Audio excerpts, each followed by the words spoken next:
and information I have pointed you towards to take a deeper look. Chapter 2: Demoralization, Marxism, and the Rise of Fake News.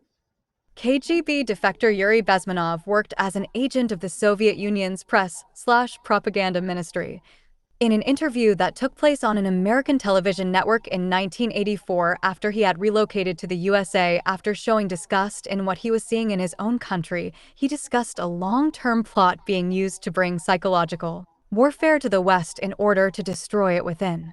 He described what the Russians called active measures. He said, quote, "What it basically means is to change the perception of reality for every American so much so that no one is able to come to any sensible conclusions." Sound familiar? The first step of this process is known as demoralization, which Yuri claimed took around 15 to 20 years.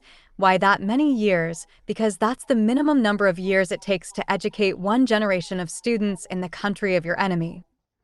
A person who is demoralized is unable to assess true information.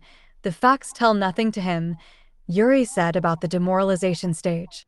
The next stage of this psychological warfare is destabilization, which is an attack on the economy and military of the country being targeted and undermined covertly from within.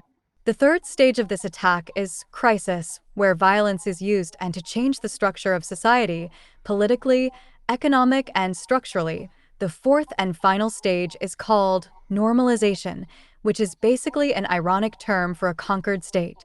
The reason I find this interview worth noting is because if we really open our eyes, we can see that our society is under some form of attack. Who or what country/organization is behind the attack is anyone's guess. But when we look at the news today, we see something totally alien to what it used to be.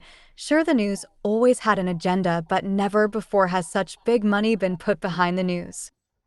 But also what we see is a change in the news. We see certain crimes being covered while certain similar crimes being swept under the rug, all because it may not fit a potential narrative. So we have to ask ourselves, why is this happening? We can see it and someone is pulling the strings to make this happen, so why is that?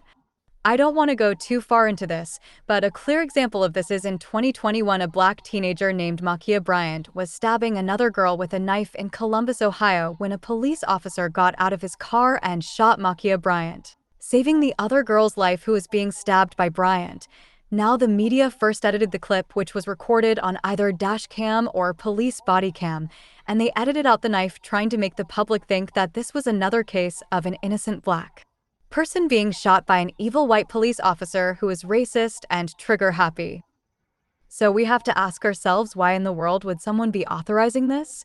Someone at the top, either a donor to the channel or a producer, made the decision to put this narrative out there. Even LeBron James made a tweet about this, saying about the officer, which he later deleted, "You're next, accountability." A reference that this officer was next after Derek Chauvin, the officer who killed George Floyd a year earlier. So what we see is a clear attempt at demoralization of the police.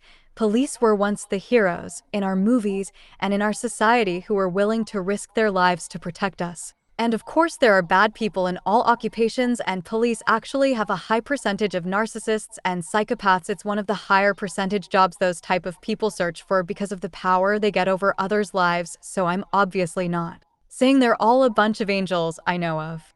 Of course they aren't.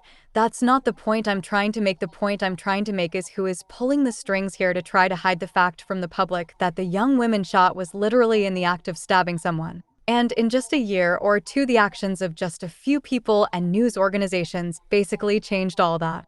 And that is no minor change. That is a societal change in opinions that is quite prolific. That is an example of how demoralization and Marxism work and how we can see clear examples of them playing out in our society. The question is why and who is authorizing it and what do they hope to gain?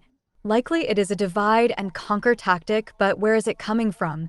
Is it from the government, foreign investors, an act of psychological warfare by another country who has infiltrated our media through large contributions?